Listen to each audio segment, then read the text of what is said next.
Hi everyone, and welcome to the latest of our webinars. Basically we're doing an educational series of webinars, and this is on the RSI. This is the sixth one in our series, and it's called Trading Signals with the RSI. It's going to be one of my favourite of the seminars that I do, of webinars that I do. I find that RSI signals are probably my most go-to trading signals that I have in technical analysis, and yeah, hopefully you'll find it interesting and informative, and you'll give me lots of questions to answer, because I'm hoping for a bit of response, because we had a good load of feedback last week, and I'm hoping for the same again today. We've got a nice day outside for the summer continues in London, so no reason to not be positive about these markets, although I suppose unless you're long of equities, but that's another matter. Certainly FX is, there's a lot going on in the FX markets, and we're going to talk about that towards the end of the seminar, yeah, so hopefully you'll fire me with a load of questions and we can get a lot out of today. Anyway, first of all, as ever, I've got to show you the disclaimer that we've got, because we're going to do live price information, so you've got to be reading this disclaimer and understood it, and I'm going to show it to you again at the end of the webinar, so just in case you miss it. Once again, a little bit about me and my background, my experience, and hopefully by now you'll have known that I am not a novice at this, and I'm fairly well experienced, and hopefully to a certain extent know what I'm talking about. But yeah, so just that's me. Anyway, right, okay, onto the agenda. We're going to do a bit of theory first of all. Need a bit of theory just to get you into how the RSI actually works, and then we're going to use look at different uses of the RSI, because it is used in different ways in different markets, trending markets and range play markets. You need to use the RSI in different ways. Then we're going to look at trading signals, which actually give you opportunities to trade using the RSI. Now, the first one is crossovers. Then we're going to look at divergences, which are very popular, and failure swings as well. And then finally, towards the end, I'm going to take you through a few charts that basically just to see how the current state of play is in the markets. There's a lot going on today, certainly with, in the last few minutes anyway, Ukraine have just basically come out with a fairly belligerent response to Russia massing troops on the border, so that has put the charts into a little bit of a tailspin, but we'll see how that plays out and what's going to happen hopefully going forward. Okay, so we're going to start off with the basics. That is the RSI calculation. I'm not expecting you to do it yourself. Your trading systems will do that, and I know that MT4 certainly will calculate it. You don't need to worry necessarily about how it all gets put together. So I think the basic methodology is behind the RSI, and why it is so popular is the fact that it's an oscillator indicator, and what goes up must come down. You can't get trading prices that go in one direction forever, and the RSI is a very good indicator that just shows you when the turning points may be happening, and that is, I think, why it's a very well thought of and well followed indicator. Basically, it was devised by a chap called Wells Wilder, and he did, I think it was in the 1970s. He basically looks at the number of gains over a period of trading days. I'm going to use days quite a lot, but you can certainly use it over hours and weeks, so, and I'll talk about that later. But if I say days, it's just basically because I do it as a daily analysis usually. Number of days that, sorry, excuse me, number of trading days that happen over the course of a period. Wells Wilder used a 14-day trading period as his analysis, and it's the number of average number of gains over the average number of losses in that period. What we have to then look at is basically just a few topics here. I mean, it's a momentum indicator. It is one of the most widely followed indicators of the momentum series. Other ones, such as the MACD and the stochastics, are are very well followed. Excuse me, are very well followed, but also the RSI is probably the most popular of the lot. It is an oscillator indicator, and that basically means it moves between 0 and 100, and it just shows that extreme positions on the indicator are generally situations where there should be a retracement ultimately in the price. Again, it shows overbought and oversold indicator.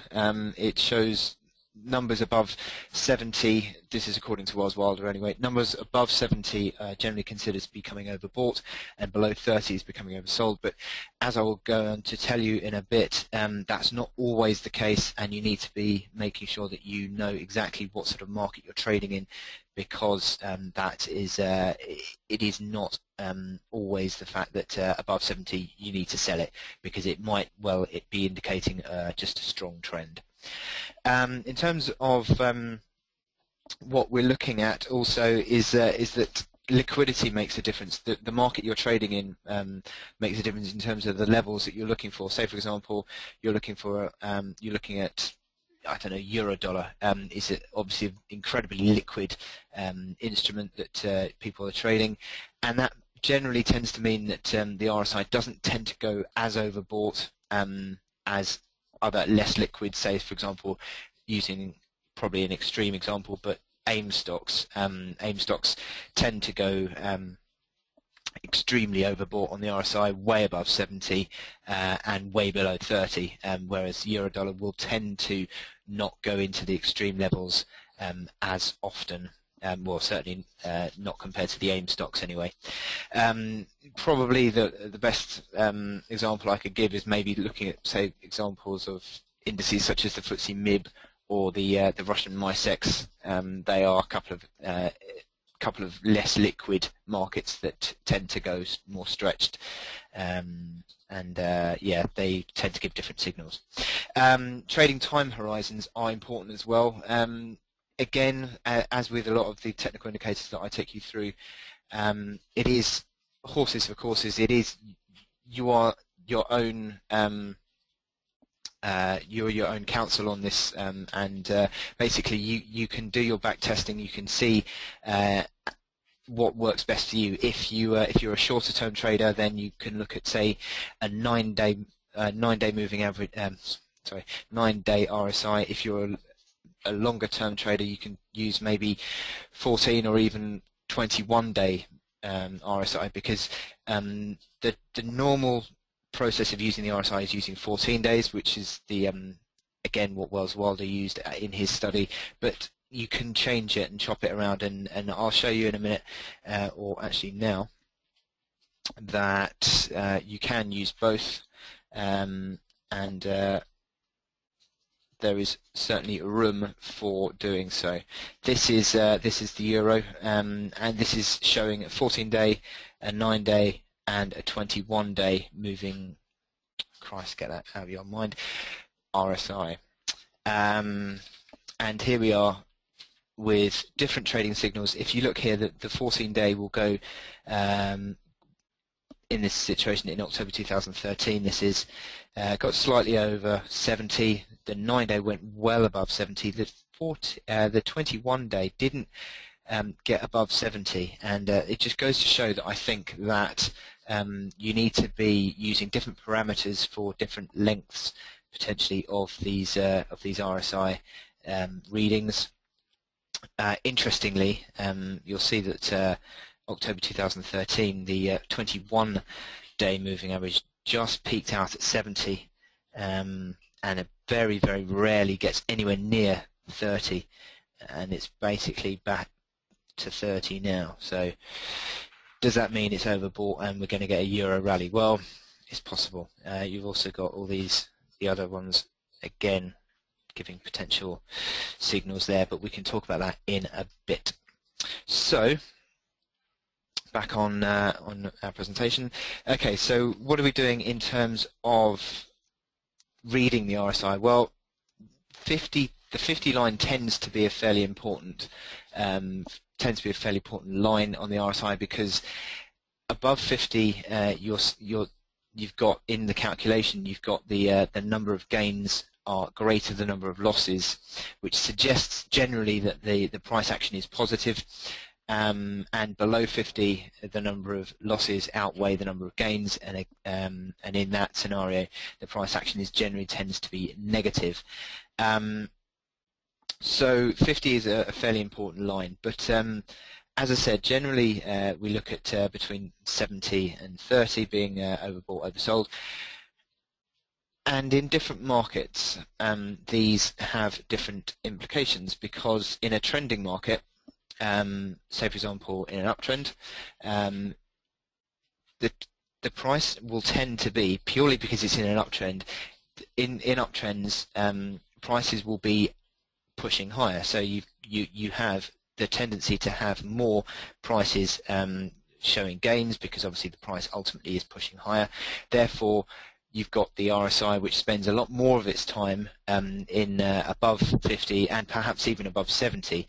In an uptrending market, you will often see pushes above 70 on the RSI, and subsequently staying above 70. Now that gives you a little bit of a problem, because the classic thing with the RSI is that a lot of traders who are perhaps not as experienced will look at the RSI and think, well, we need to, if it gets above 70, we need to ultimately sell it, and that doesn't necessarily end up being the case in a big strong trend, because pushing above 70 can also in a trending market be an indication of a very strong trend.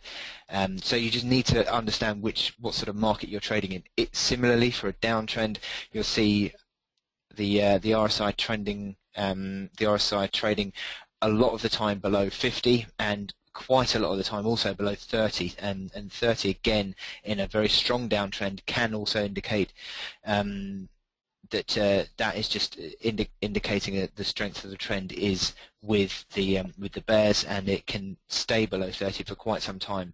So you just need to be careful. Just because you've got the RSI below 30, it doesn't necessarily mean that you're going to get a rebound and unwind. Now, similarly, in a ranging market, you'll see price action move up and down, very choppy trading conditions, and that will tend to be indicative of an RSI indicator that doesn't really go to extreme levels. You'll have the RSI trading a lot of time between 35 and 65, and therefore any move towards those extreme levels within that trading range would be possibly a chance to either buy when you're around the 30 or between 30 and 35, or sell between 65 and 70. Now, I've got a couple of charts here that I can show you that depict this.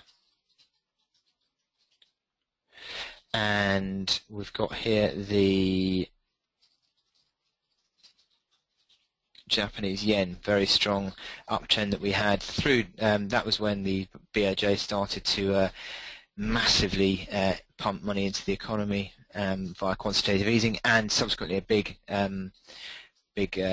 downside pressure on the yen. So dollar yen strongly higher, a big uptrend. And what did we see in this dollar yen trading period? In a big uptrend, we get the RSI staying for long periods above 70,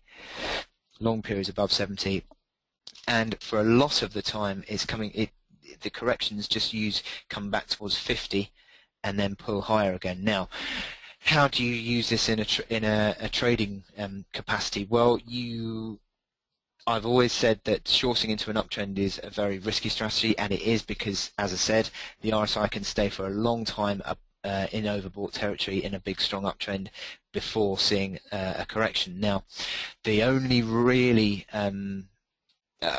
high conviction way of trading, I think, in a big uptrend using the RSI is to buy the dips, and you do that when you pull back towards the neutral level. when you see a correction in the RSI back towards this neutral point, that's the point at which you start to think, well, I'm going to put a long position back on and play the trend, because that is, in my opinion, probably the most safest way of playing the RSI in an uptrend, is buying those dips. Now, within that, you then had the Japanese yen move into a strong, over the past, well, this is 2014, so this is throughout this year, Japanese yen has gone nowhere, and it's traded sideways. Subsequently, you've got the RSI that has been not really ever really going to extreme levels, and therefore, as I said earlier, you've got moves between 35 and 65. Any sort of dip towards 35 is a buying opportunity. Any pull up towards 65 is a selling opportunity, and that has been seen throughout 2014 on the dollar yen. Now, the situation slightly got skewed a little bit, although 69 was the hit. It didn't go over 70, which I think in a trending in a sideways ranging market, when the RSI is at over 70, I think that starts to suggest that the relationship is breaking down in that ranging market. But certainly at the moment, this is once again this selling opportunity that you had when you moved to the extreme in this trading range is working on the dollar yen. So interesting in that regard, in my opinion. Okay, so right, we're going to look at some trading signals. First of all, what you have is the most basic trading signal of all of them in the RSI, which is your crossover sell signal. That happens when basically you've got two different ones, obviously buy signal and a sell signal. In your buy signal, you have a move below 30 on the RSI that then subsequently crosses back above 30, and it's not the move into the extreme overbought scenario below 30 that is the buy signal, i.e. your buy signal is not at this stage here. Your buy signal is when you cross back above the 30 level, and then you start to improve the momentum. Basically, it just suggests that you've got the strong downside momentum that has taken the RSI below 30, and then that downside momentum begins to wane, and that waning momentum pulls the RSI higher, and then you get a buy signal on the move above 30, and then hopefully you start to build a new trend to the upside, as this example has here. Okay, so let's show you that on a chart, which is the euro. Oh, okay, fine, opposite one. Basically, the opposite is true of the sell signal. Where's my sell signal? Got one there? Yeah. Yeah, there you go. Sorry, there's your buy signal. On dollar CAD, in fact, you had the move that went into in June 2014, just recently actually, move that went into oversold territory on the RSI, and then you had a crossover buy signal that subsequently has seen the entire turnaround on the RSI and also the trend. And that trading signal there would have given you a very good profit on that trade. Now, the opposite is true, obviously, with a sell signal. It's a move above 70 on the RSI that then starts to turn around and fall back below the 70 mark. Your buy signal is on the crossover at 70, and then again, this is euro back in October 2013. Very good signal here. And subsequently you had a big sharp decline. And I've got one more just for good luck on the Aussie dollar. You had a move above 70 on the buy, on the strong run higher, and then you crossed back below 70, had your sell signal, and you would have got a nice run lower. Not enormous run lower on that Aussie dollar, but still you had the opportunity to pick up some gains on the short side anyway. Okay, so next one is bullish and bearish divergences. Now, I think bullish and bearish divergences are probably the best signal that you can get from the RSI. I think they're the most highest conviction I think you can get with how you're going to use the RSI, and it's basically where it's the concept of throwing a ball in the air. I think is the best idea that you can really say, is that once the velocity of that of throwing the ball in the air starts to slow down, the ball is still rising, but it's slowing down in its advance just before it hits the peak, and then suddenly starts to come down again. Similar with price action, I think, and the RSI depicts this very nicely, that you can still have rising prices and a falling RSI, because you've got the upside impetus of those gains are running out of steam, basically, in similar way that throwing a ball in the air just before it hits its peak height will be slowing down in terms of velocity. So in terms of how we use that on the RSI, it's basically you use it on this is crikey, I've got them both around the wrong way. Who'd have believed it? Bullish divergence. This is actually a bearish divergence on the presentation. It should be a bearish divergence. I apologise to you. Is where you get a new high on the price, but a lower high on the RSI. And on the peak, when you start to fall away again, that is the point at which you start to find your sell signal, is where you see that falling away. Now, ideally, in my opinion, ideally you should have both peaks are above the 70 mark, because that would, in my opinion, that gives you a much stronger signal. Where the second peak in the RSI fails to fails to go above the first peak, I think that gives you a much better signal than on this example here, where the peak is below the 70 mark. But still, I think you can get a gauge exactly of how we're going here. On the other side, again, this diagram is actually a bullish divergence, where you've got troughs in the price and the RSI. You've got a lower low on the price, as in that you've still got the downtrend moving lower on the price, but then you start to see the RSI picking up, and it actually hits a higher low, and that gives you that divergence on the RSI. What we then see is ultimately a turnaround and a pull higher. Now, I'm going to then move on to failure swings, because they sort of come in hand, in my opinion. Failure swing on the RSI is almost you don't have to have a bullish divergence or a bearish divergence with the price. You can have just a failure swing on its own, which is just in isolation a look at the RSI. There's no look at the price at all, but the RSI can give you a very good signal with a failure swing, where basically you have almost the same sort of scenario that we've got that I showed you in the last slide, but you have then got your sell signal that is a move below the previous trough. That is on the bearish failure swing.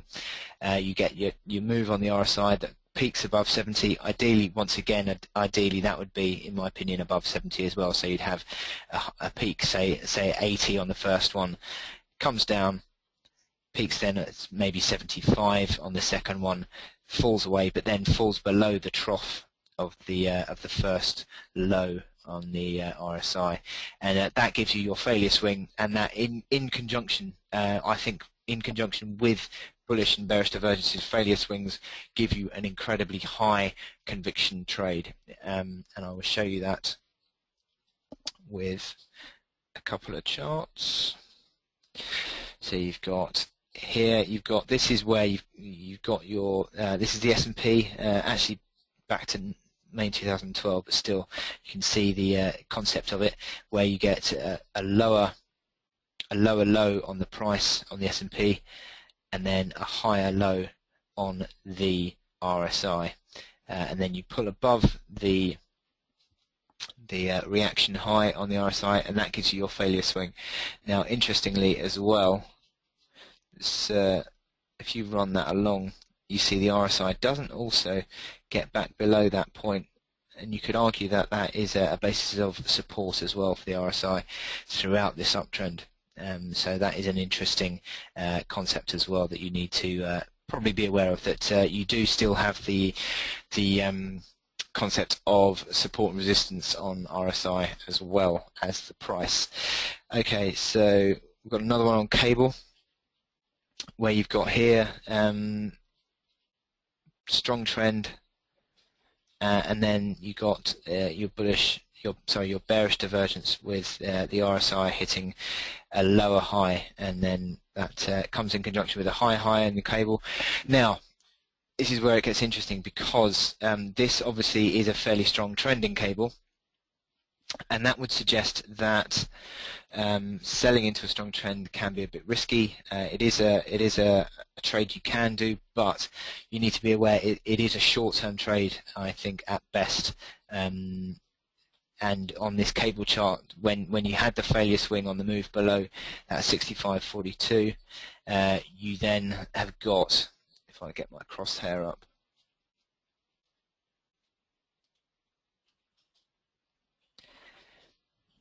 you've got your failure swing, and you've got a short-term trade, I think, until you start to move back towards 50 on the RSI. That is the point, and interestingly, that is also the point at which the support comes in. So taking you back to what we talked about earlier with the trending, using RSI in a trending market or a sideways trending market, this is obviously clearly in a big uptrend, and you get your near-term sell signal. I think that's a near-term sell signal, and once you start to hit 50 again on the RSI, I think you need to be making sure that that is probably the limit of the downside you're going to get. So you only got that being a near-term trading signal. If you'd done it on that day, you'd have got, at the worst, 61.50 down towards when you got to 50. Yeah, you hit the low on that day, which is 59.40. So you would have still got 135 pips on the downside. Christ, no, that's 235.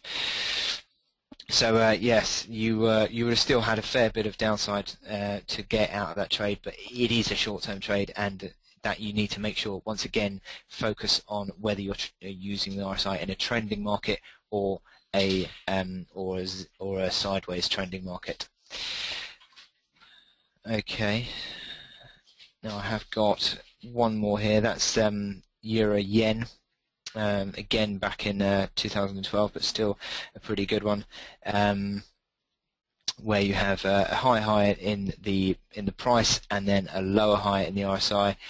And as I said, ideally you'd look for the failure swing, which comes here on the second, and you've actually had an excellent trading signal there, because it is ultimately only just a short-term trend that was anyway.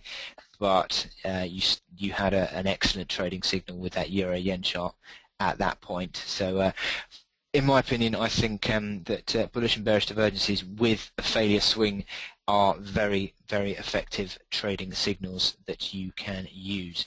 Now, I said earlier on about the fact that you can use RSI across a number of different time scales. You can use hourly, weekly, monthly even, but I've got here the hourly FTSE, and you will see the hourly FTSE trading signals are excellent and have been excellent recently. Now, okay, so this is in the last 2.5 months, the last 10 weeks or so. We've got a bullish divergence there, and then you've had your buy signal, which comes, I suppose, well, it depends on, yeah, just looking at it closer, you've got your buy signal that probably is on your move above that, which is,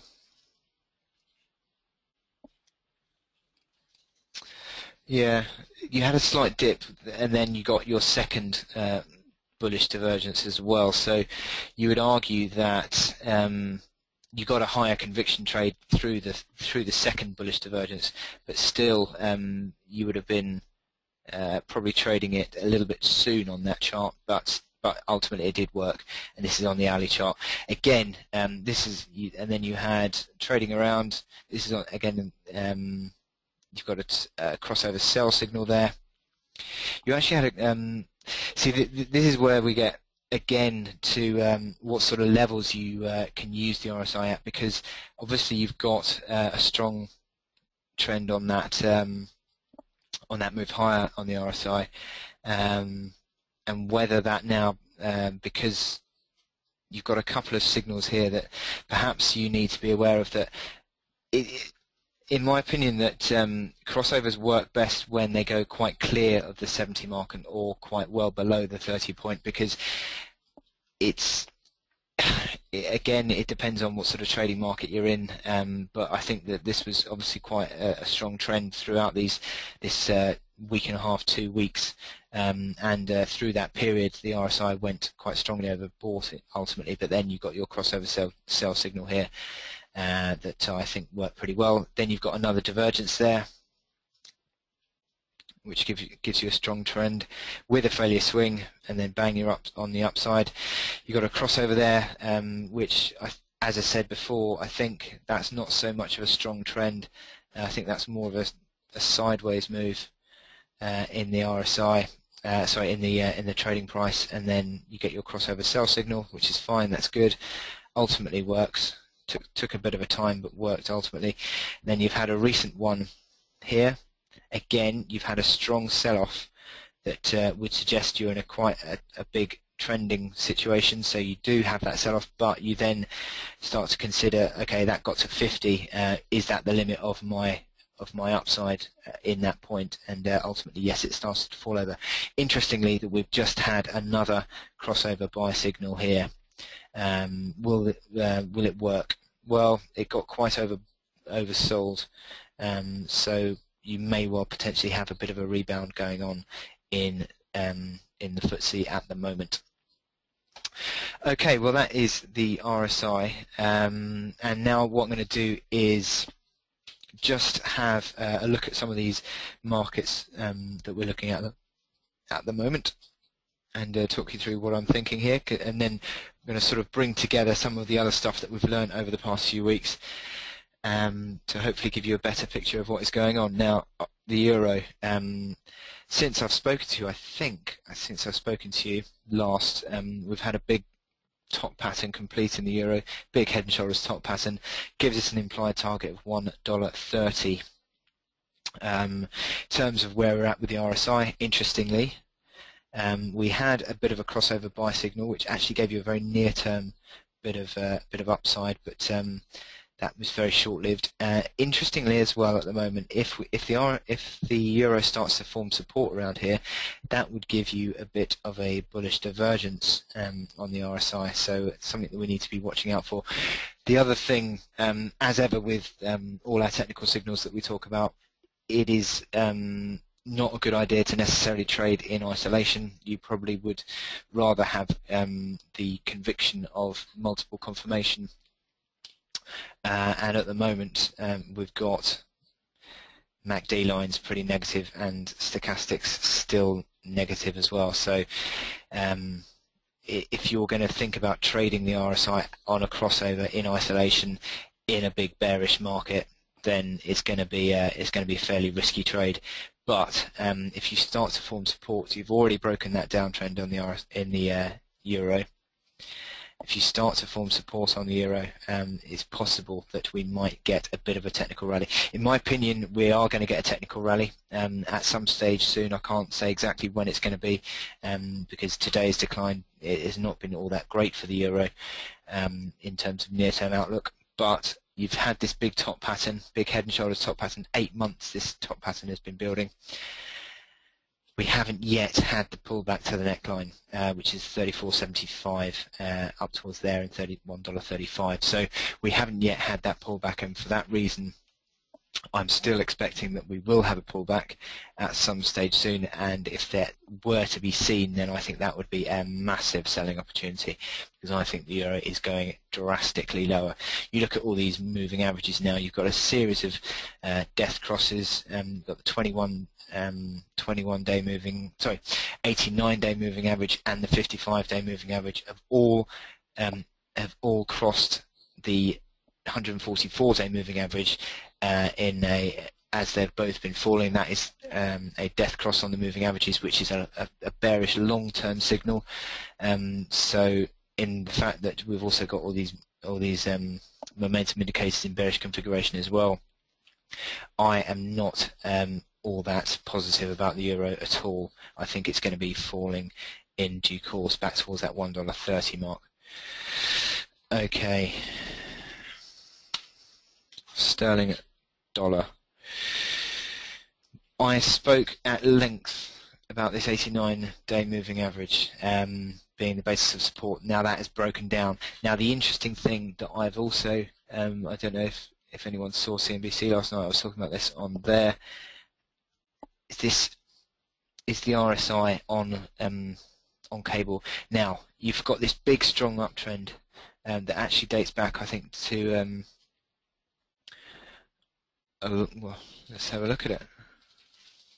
Big strong move up higher, and throughout that period of that strong trend, where is the RSI been? It's been continually coming back towards that 35 to 40 mark, and then rallied.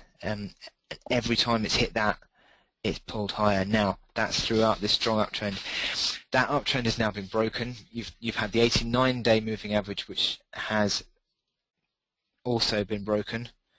As I said, those uptrends have been broken. Now, what have we seen on the RSI? We've now seen the RSI go back below the 30 mark. As I said earlier, I think once you've been in that trending market and you see the RSI break that sequence of support that comes in between 35 and 40, you've seen that break down now. That relationship has broken, and I think that now will signal a period of sideways trading, or certainly I think that is the end of the sterling bulls. I think they've lost control in this chart, and I think that cable will begin to either trade sideways or trade lower across the next few months.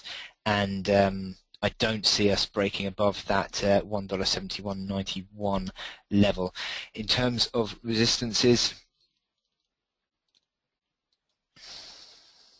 so I just have to reset that. Oh no. Yes, thank you so much, Windows.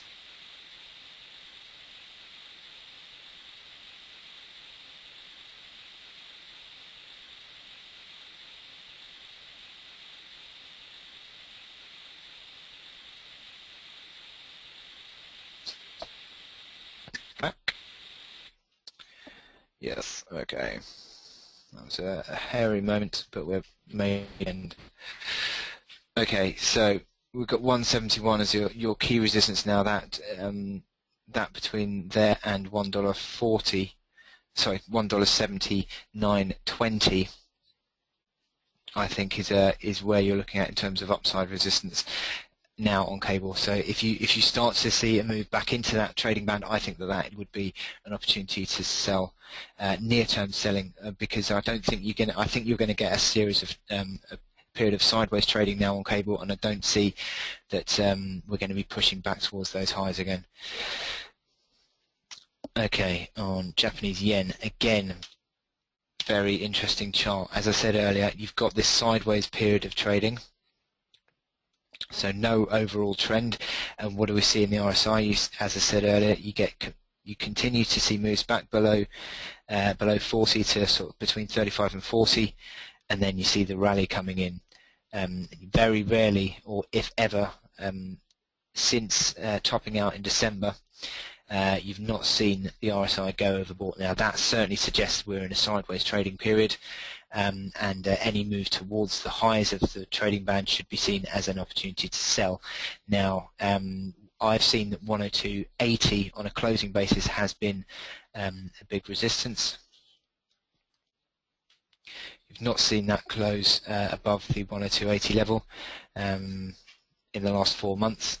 and once again we're pulling back towards this 102.30 mark. I think the 102.30, if you see a close below 102.30 or a close above 102.80, I think that could start to signal a bit of a shift in the near-term outlook, but still ultimately I can see dollar yen moving sideways and not going anywhere at the moment, and I think it would certainly need to break above that 104.12 mark to suggest that we're starting to push higher with any serious intent, because until that happens, I don't see that this is any sort of real trend. You've got these moving averages that are pushing sideways, and it's not really doing anything of any note in my opinion. Okay, so let's look at the Aussie quickly. Again, you're not actually going anywhere on the Aussie. Certainly the last 3-4 months, you sort of lost this upside impetus, I think, and that 93.20 mark, which had been sort of used as a basis of as a bit of a pivot level. We're basically trading bang on there now, so that suggests that we're in a pretty neutral trading phase. RSI, what's happening on the RSI? Well, continues to come back towards that the middle point since it stopped this this move higher in April and started moving sideways. The RSI has basically become, as I said, in that sideways trending market scenario where a move towards sort of below anything below 40, between 35 and 40, is used as a chance to buy.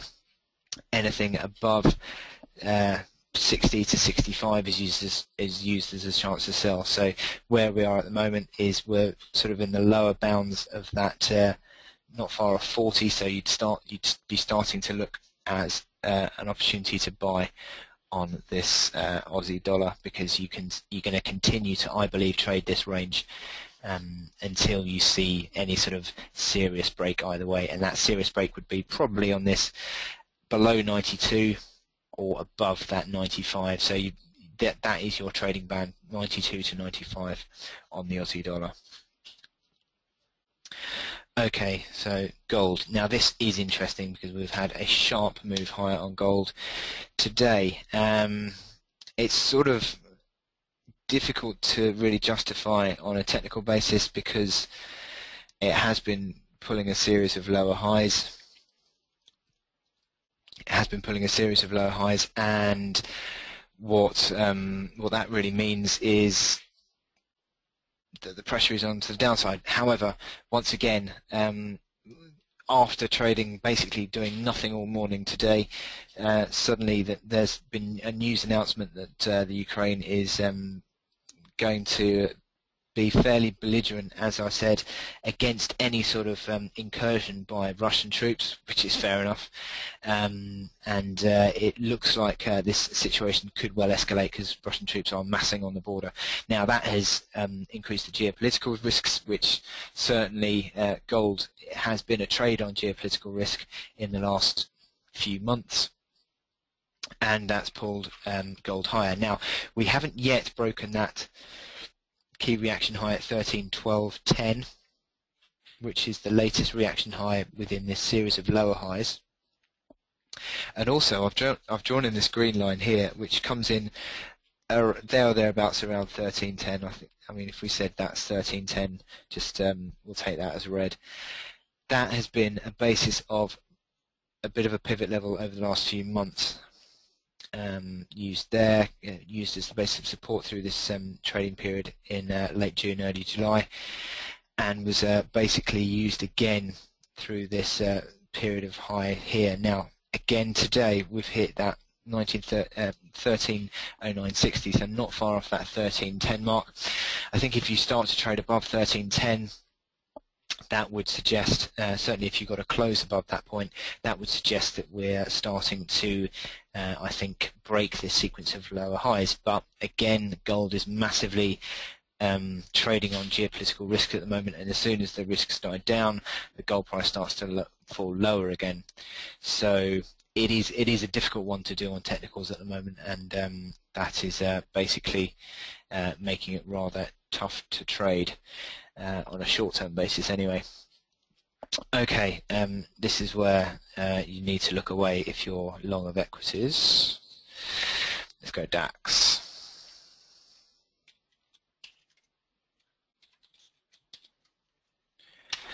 This is the really nasty one.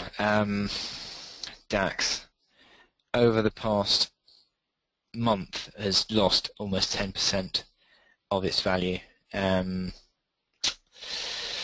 You've got just a series of bearish indicators that have continued to be broken. With this, you've got the 144-day moving average, which has turned lower, and that's the first time that has been seen since February 2012. That indicator has been rising since February 2012. That has now turned lower, this black line. You've also got this big primary uptrend, this big long-term uptrend that the price has not been below, yet it has now breached that on the downside very sharply. Get rid of that fib retracement because it's not really doing a great deal anymore.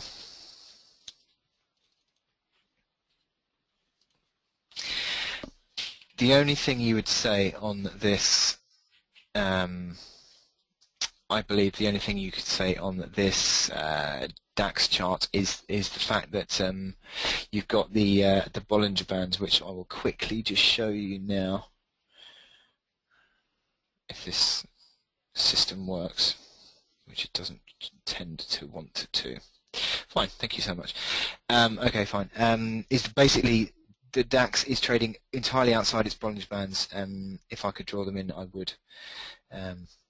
But that suggests that it's an extreme trading scenario. I'll take you through Bollinger Bands in a few weeks' time, but just to be very quick on this, it just suggests that this is an extreme trading scenario, and the prospects of a near-term rally are growing quite rapidly.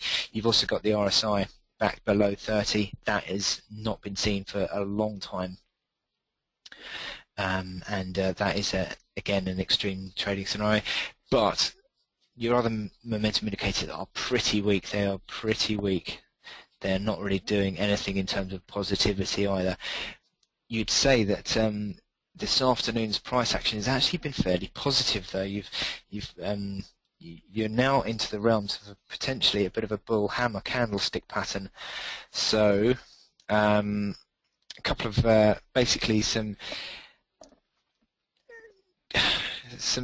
some contrasting signals there. In terms of the long-term outlook, I think we're now in a very difficult situation for the DAX. I see that if you trade DAX on a long-term basis, I don't think you're going to get anything too much to the upside anymore. And I think that if you draw in a couple of pivot levels, 9,400 and 9,600, if you see the amount of times that both these levels are hit on the DAX over the past 8 months or so, it's astounding. 9,400 has been used as resistance, support, and then support again here. Interesting. Again, the same thing with 9,600, resistance, support through this period, although that just slightly broke. Then resistance again, resistance, support, and then broken again. So that would suggest that those two levels are really important, I think, on the DAX on the upside. So you could see a bounce. I don't think you're going to get above 9,400. If you do, I think 9,600 would then cap it. You look at the moving averages; they're all turning down in bearish sequence. As I said, that 144-day moving average is turning lower.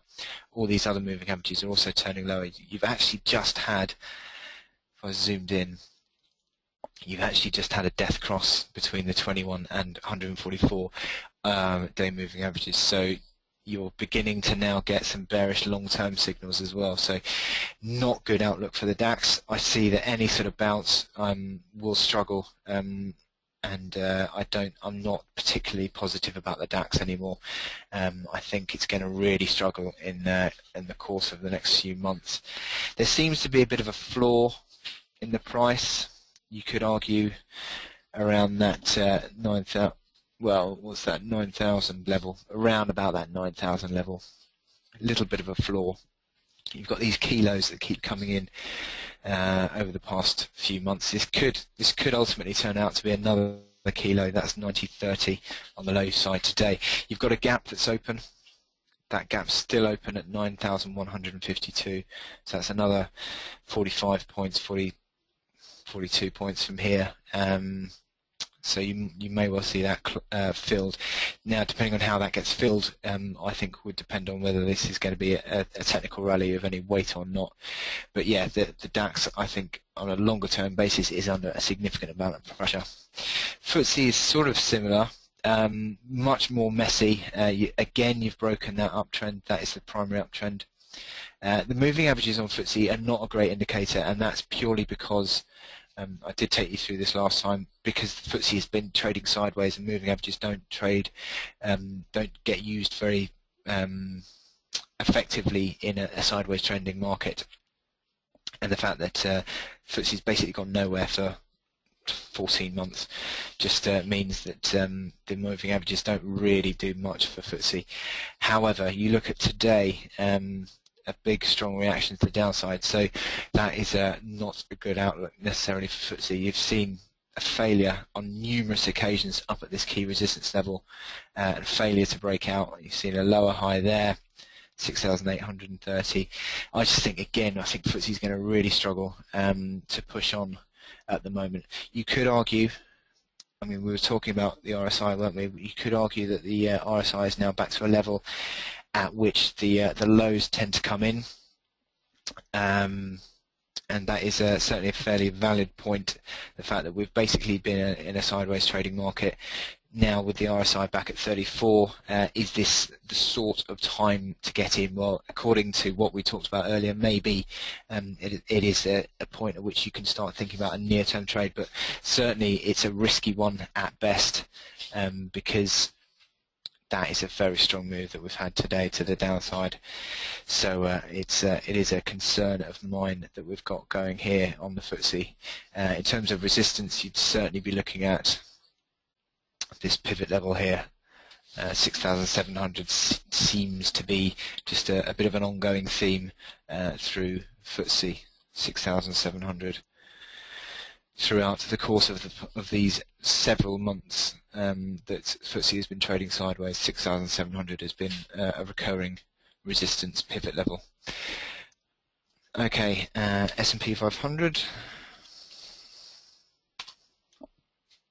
to finish off with. Look at that. I mean, it's so much more positive than any other market you can see in Europe. It's incredible. Even in what we've seen in the last few days, the S&P 500 is still, broadly speaking, the S&P 500 is still fairly positive, and it looks good. So I think that what you'd be saying is anything back towards that 1900 mark, which is a basis of support, I think is a decent opportunity. You look at this 144-day moving average, which is this black line here.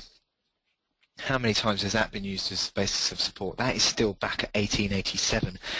So you've got this correction that we've seen in the S&P 500, but you're still not back below the key breakout highs,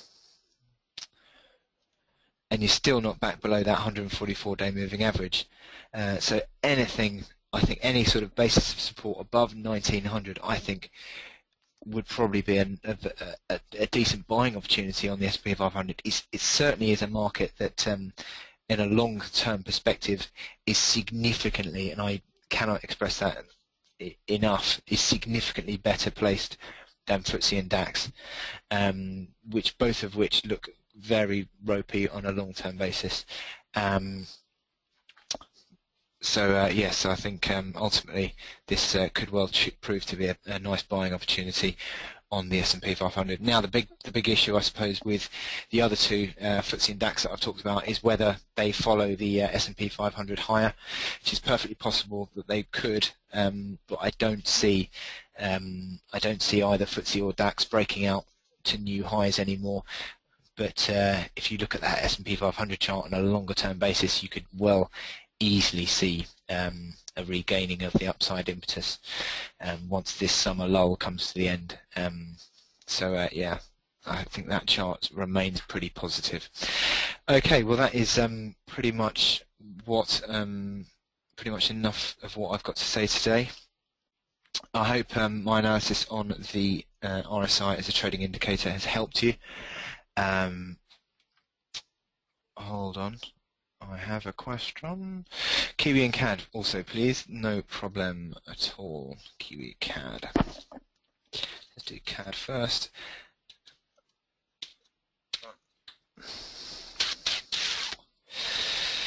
Right. What are we looking at here? Well, I did say earlier that we've had that crossover buy signal. You've actually gone extreme on the other side now. So RSI up at extreme levels. Not only that, you're doing that extreme move on the RSI up around this 1.0950 mark, which is a historic level of resistance from this sort of top area that we've got going on here. It's capped the gains that we had back in June, and it may well now act as a capping of the upside again. I've got that 144-day moving average. Is that good basis of anything? Well, not too bad at all. In fact, if you look at here, the 144-day moving average, although you're slightly below it there, you'd certainly say it's not the worst. And even then, before that, it was used to cap the upside. So it's not the worst indicator in the world. Bit of support. Is that now going to become the resistance? Well, you've got the RSI up at overbought levels. It's not trading, so it's not a trending scenario, so that would suggest that maybe it's a sideways trending currency in terms of the CAD.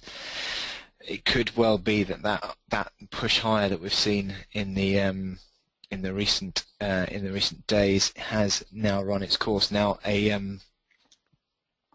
when dollar CAD goes higher, that's dollar strength. And that dollar strength that we've had in the last few weeks has been very strong and pushed higher against basically everything. It could well have a bit of a retracement though, and if you tie that in with several of the other charts that we've looked at, it looks like there's a possibility that the dollar could be close to a bit of a correction. So with that CAD mark coming in at around that 109.50 level, that could well be a bit of a limit. So you'd need to start thinking, okay, well, is it now? Well, obviously it's traded back below 109.50 today. If it starts to move above that 109.50, well, that could constitute a bit of a breakout, and certainly you'd be pushing towards those 110.50 highs back from April. But it could then start to build once again. But certainly at the moment, there are a few signals that suggest that perhaps this rally could be close to a bit of a correction. Okay, and finally the Kiwi.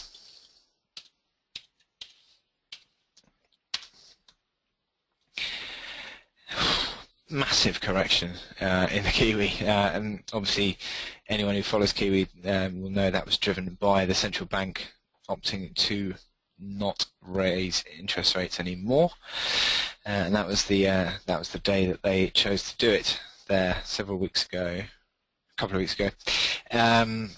Where are we looking at in terms of technicals? Well, look at that. You've got all these moving averages that have just come together and turning lower.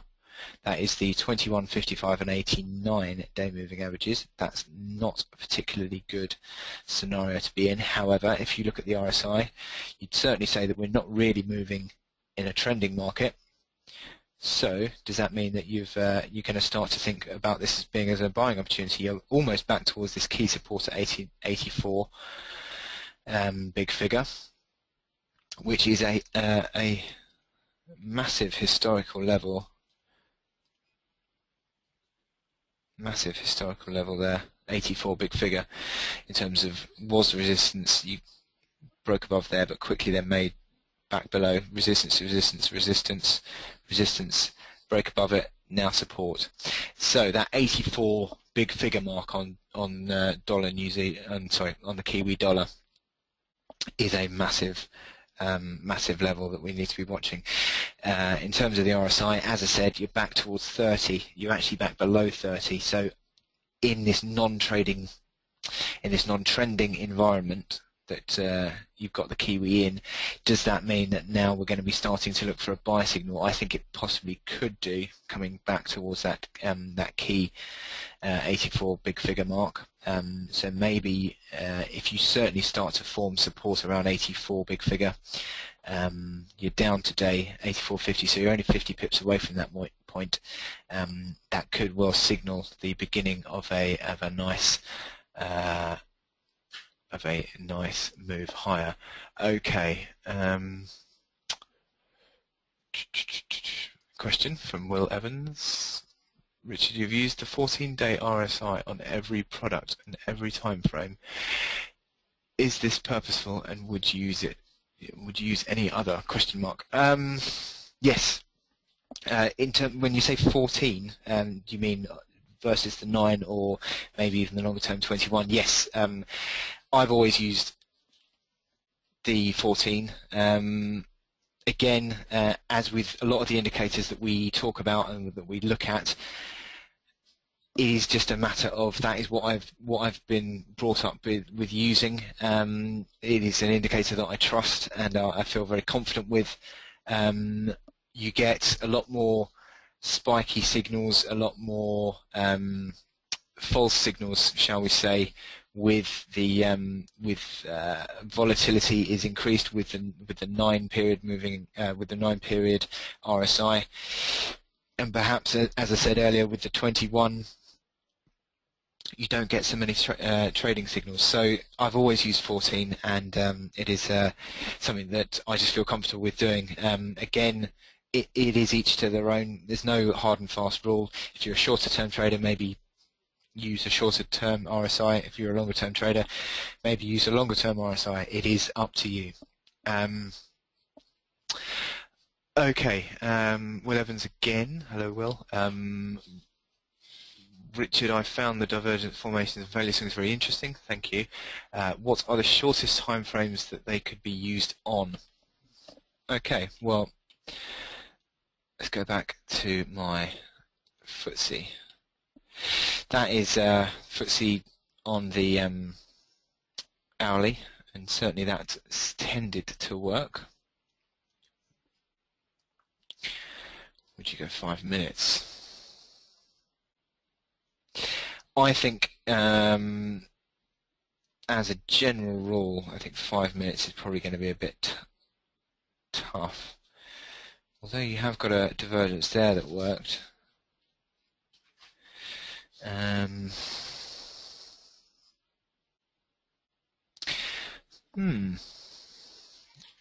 Yeah.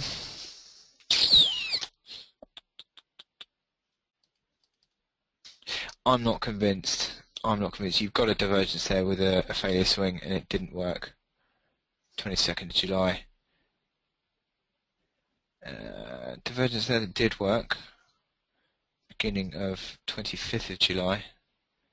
Although it's not great because the RSI on the when you go 5 minutes, I think you get a lot of spiking on the RSI, and that's not a very I mean, just looking at that, it's not a particularly clean indicator. So maybe you could stick it up to 21. Maybe that will give you better indicators. I'll just move that away.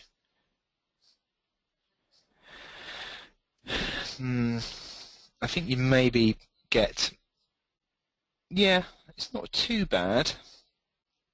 I think in terms of moves to the extreme levels, it's not too bad. You start to get an idea that maybe you'll get a retracement, although that one there through the 1st of August you were quite significantly, but there again you're in a big trending scenario of those couple of days on the 5 minute chart, so you're then looking for your divergence. So yeah, that might work if you're going to be using maybe 5 minute charts or the shorter term charts. Perhaps you then start to lengthen out the RSI to make it less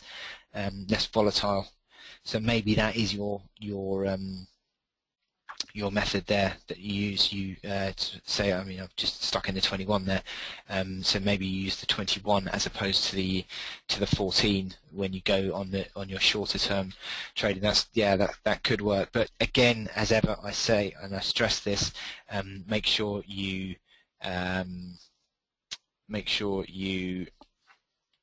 do your back testing and just have a look at what you're trading, and just make sure you just are comfortable with it before you just go in and just start trading. Okay, so I think without any more questions, I think I'll finish there. But thank you very much for listening today, and thank you for your questions. As ever, you have got an accompanying PDF which is fairly useful, I hope, for you. Gives a bit of a summary in terms of what we've been talking about. My next webinar is in a couple of weeks' time, and it's on the MACD indicator, which again I do talk about quite a lot in my daily reports, and I will hopefully give you more of an update as to how you can use them in your trading.